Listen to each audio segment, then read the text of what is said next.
Implements, and you see outside how that's come out. It's been great. We make a lot of improvements to the White House, and we're doing that. One of the things you should be looking at is the Palm Court, because that's been totally redone. So we like to preserve and make better the White House, and that's really what's happened, and we're getting tremendous reviews, and we appreciate it. But we're here for a different reason. It's called Operation Summer Heat, which is an appropriate term in light of what we're doing. And early yesterday morning, I returned from the Middle East, where we celebrated a historic agreement to end years of suffering and conflict. Amazing. Every country came together. I mean, even the enemies came out and totally endorsed it. Everybody. I've never seen anything like it. Nobody's seen anything like it. And just as we are forging peace and stability abroad, we're also restoring peace and safety and stability at home.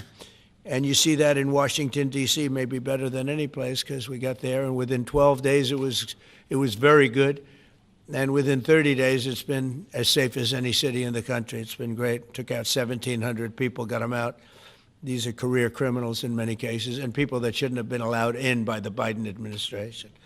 Historically, the summer months have been a time when violent crime soar, as you know, but not under President Trump. Today, we're announcing the results of a sweeping law enforcement effort known as Operation Summer Heat. We were in many cities that people didn't know about.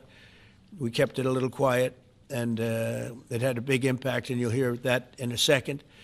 But over the past few months, FBI offices in all 50 states made crushing violent crime a top enforcement priority. That's what they did, rounding up and arresting thousands of the most violent and dangerous criminals. And these are among the most dangerous and violent people in the world. They were allowed, in many cases, not in all cases, but in many cases, they were allowed in by a very foolish, actually stupid, open border policy. Just anybody could have come in. They emptied out their jails, their prisons, their mental institutions. They emptied them into our country. And the people behind me have done an incredible job, because if we didn't have that administration, it would have been so much easier. They allowed millions of people in this country that shouldn't have been allowed, including over 11,000 murderers, half of whom murdered more than one person. And many of them are gone now, or they're put in prison, because we don't want to have them come back. So we literally put them in our prison, which we don't want to do. But we bring them back to their countries. Working with state and local partners, the FBI arrested over 8,000 violent criminals during the course of this period.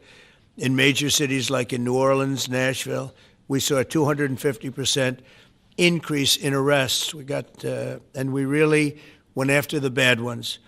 These include 725 individuals wanted for violent crimes against children and murderers. These arrests are in addition to the work of our historic federal task forces that Make D.C. Safe Task Force has been unbelievable. I mean, the job they've done, it's incredible. And it's been so nice, because so many people, they're going out to dinner and they're having dinners. They didn't go out for 4 years. And now they're going out 3 times a week. Restaurants are opening. Restaurants are full. And usually that means a lot of good things. But restaurants that were closed are now opening up. And everybody's happy. Nobody's ever seen anything like it, actually. And everybody feels safe. You can have a child walk right through the middle of Washington, D.C., and nothing's going to happen. We were losing more than one person a week in Washington. They're being killed on an average of over one a week. The Make D.C. Safe Task Force has been incredible. And the Make Memphis Safe Task Force is having very similar results. It's much earlier, but we've been there for a week and a half, but I'm hearing the results are pretty incredible, and you'll hear about that. They're mobilizing more than 20 federal agencies for the largest law enforcement operation targeting violent criminals in American history. As a result of these efforts, violent crime declined nearly 20% nationwide compared to the same period last year, and it was the safest and most peaceful summer in 2 decades. And honestly, we haven't really even gotten going yet. If we didn't have to fight all of these radical left governors, we could have had Chicago taken care of, as an example. They had, in a short period of time, 4,000 murders in Chicago, and we have to listen to this man stand up and say that we're bad people. And the people of Chicago are walking around with MAGA hats. You have women, beautiful black women, walking around with MAGA hats. Please let the president in, and we don't care how he does it. They're not interested in National Guard or Army, Navy, bring them in, Marines, bring in the Marines. They just want the crime to stop. And more so because of the success that we had in D.C. I think if we didn't have that success, nobody would even believe it.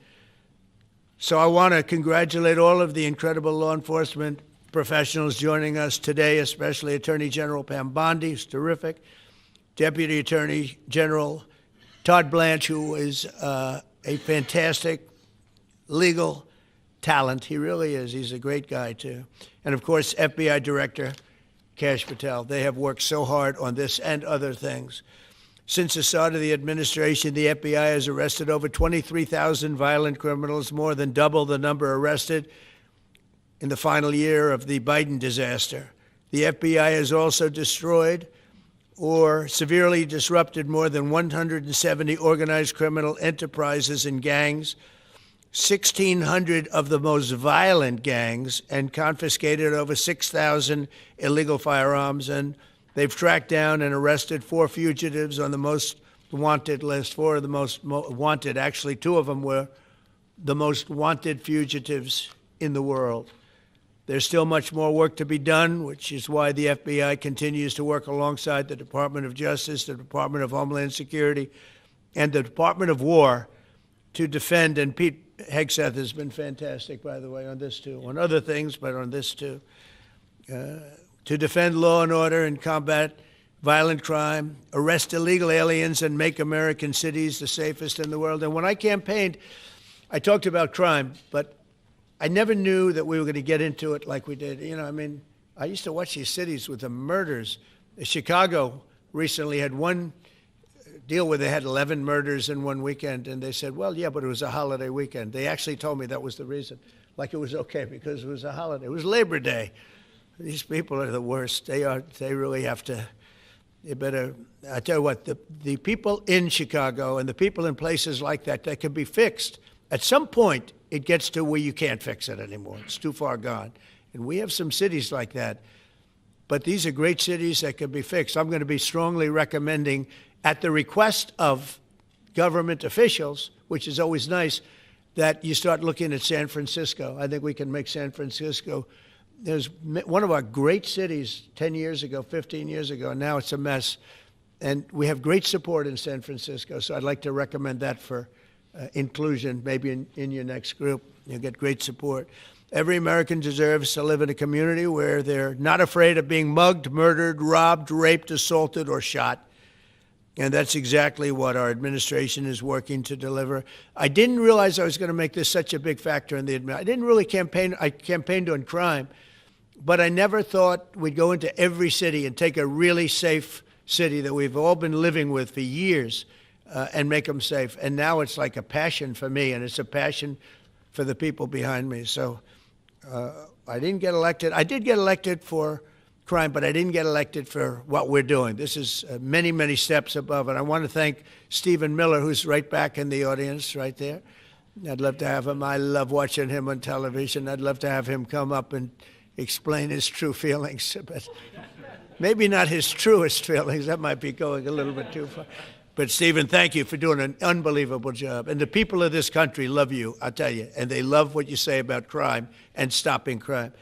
So now I'd like to ask Director Patel to say a few words, and then Pam and Todd also. And I just want to congratulate them. This is an amazing thing. And we're just at the start. We're going to go into other cities that we're not talking about purposely. We're getting ready to go in. And when they go in, like Kash as an example told me that people didn't even know. 5 months ago, they went into Chicago, and they started doing a lot of work in Chicago. And we brought the numbers down a little bit. And but that really was just preparatory work for what we're going to do with the surge. We're going to have a surge of strong, good people, patriots, and they're going to go in, they straighten it all out. So a lot of these cities we're already working on, but we don't do it with a big flavor.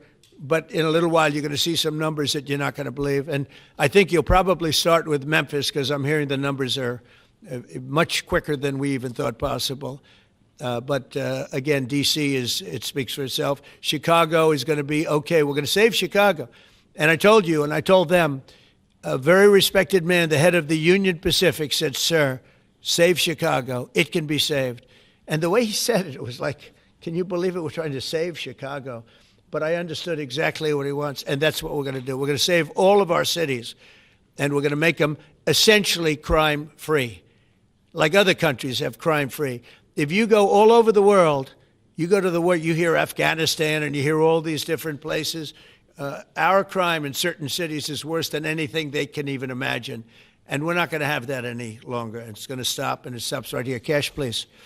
Thank you, Mr. President. What I'd like to do is just highlight some of the outstanding work that the men and women of the FBI have been doing. And thanks to your brave leadership,